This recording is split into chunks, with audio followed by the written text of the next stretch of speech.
So now what is the local food and wine that you shouldn't miss when you travel to Tuscany?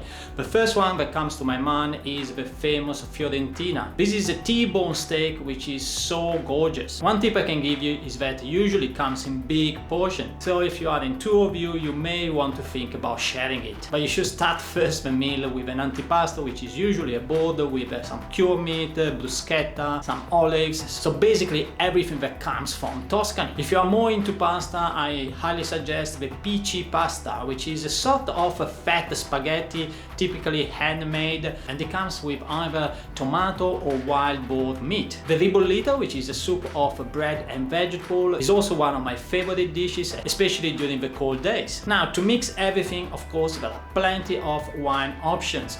And I suggest to stick with the area that you are visiting in Tuscany.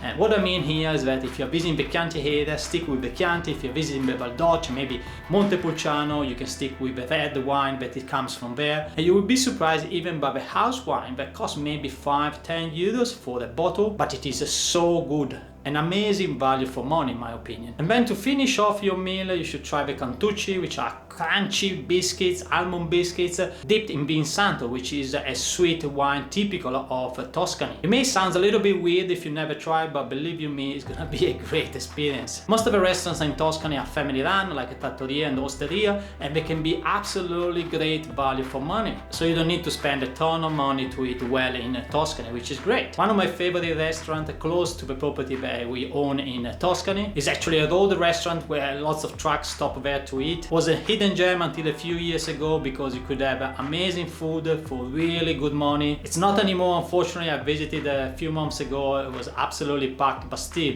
providing great service and great food at an amazing price.